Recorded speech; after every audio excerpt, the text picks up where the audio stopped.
Hi, my name is Nathana Hall, and I am doing my movie analysis for NURB 461.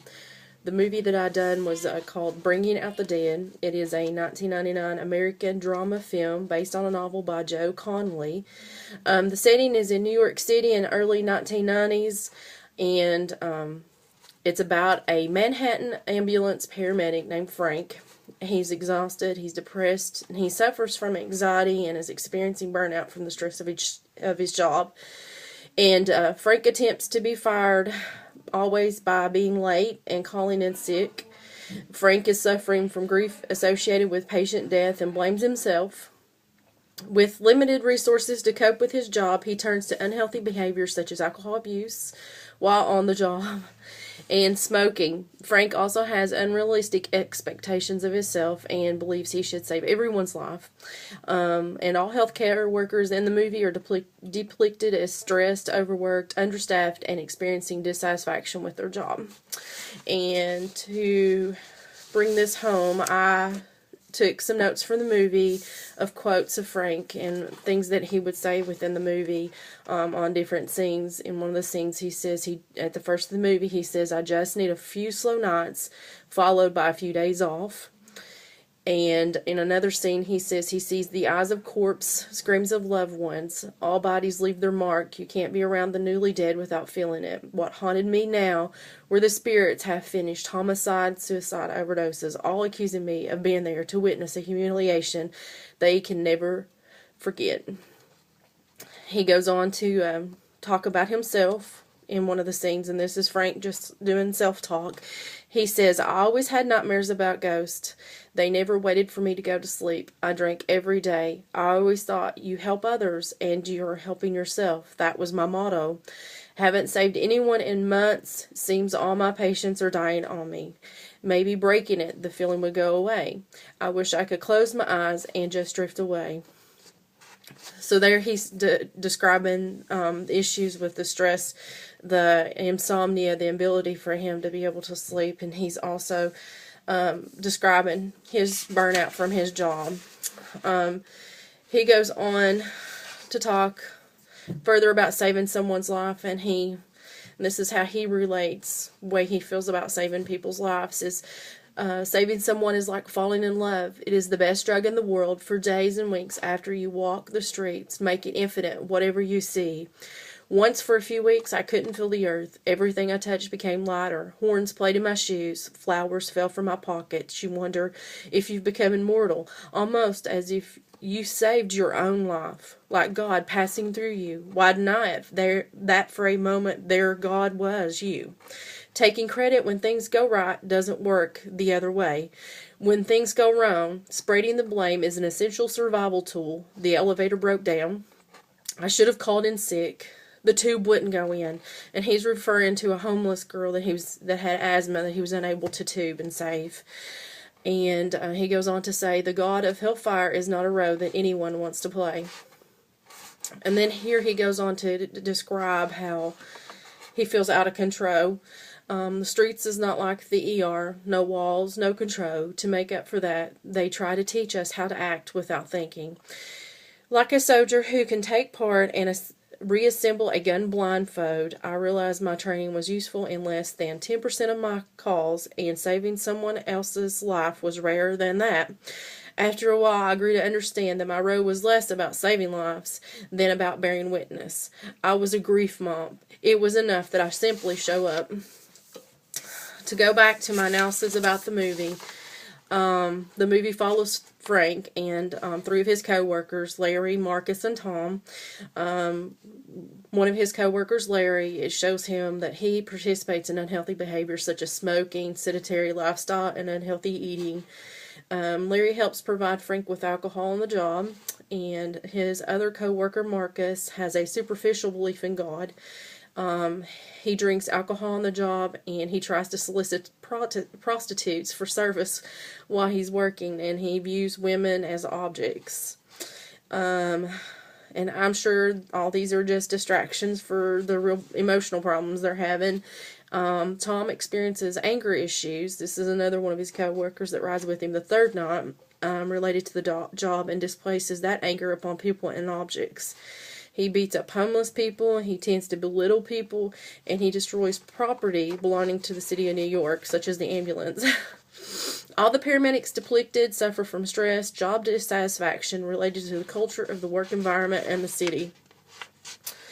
The movie depicts how important it is to have healthy exits for stress and tension.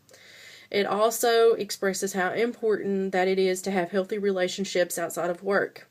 The paramedics in the movies was being pushed to pull extra shifts, and they were denied time off. Even though Frank said he was sick and needed time off, he was still denied time off. Self-care is very important in healthcare. We can take care of others. If we do not take care of ourselves spiritually, physically, and mentally, we cannot take care of other people. I recommend all healthcare workers take vacations when needed, get away for the weekend, change jobs if necessary. If it becomes so stressful and you're so unhappy like Frank, it's time for a change in jobs. I also think Frank could have benefited from some grief counseling. After the death of the girl that he was unable to intubate, he started experiencing grief, and this is when his dysfunction kind of started. So his work could have been providing some grief counseling, since they witness a lot of death on a daily basis. I have had patients, actually my own, that expired. The first one that expired, I was a CNA at the time and had to do chest compressions, and it was a little elderly lady, and all her ribs broke. It was like a month before I could sleep again. It's very stressful when you have people pass away on you. And grief counseling should be offered to workers to help them unwind after an event like this, decompress. You always ask yourself, what could have I done differently, or what did I do wrong? And Frank did a lot of that in this. He blamed himself, and sometimes that it's just people's time to go, and no matter what we do as healthcare workers, we cannot stop someone from dying if it's their time. And we need to realize that there are forces beyond what we can do that exist, that controls a situation, that we don't always have control of a situation, especially when it comes to death and dying. Without counseling, it's easy to fall in depression and despair, and that's where Frank was at. We also live in the same culture of healthcare abuse as Frank does. In the movie, it referred to a couple of those people that they picked up in the ambulance as frequent flyers, and I've heard that term several times in the ER myself. When I worked in the ER, we had those frequent flyers, and they also referred to the ambulance as a taxi. And working in healthcare in the emergency department, I've seen that several times also. Every hospital has their frequent flyers, and there are multiple people that abuse the healthcare system and the resources. Just like Frank, it's hard to care for somebody that brings problems on themselves, such as drug overdoses, pregnant prostitutes, gang shootings. It's hard to remain non-judgmental to these lifestyles and provide treatment to these patients.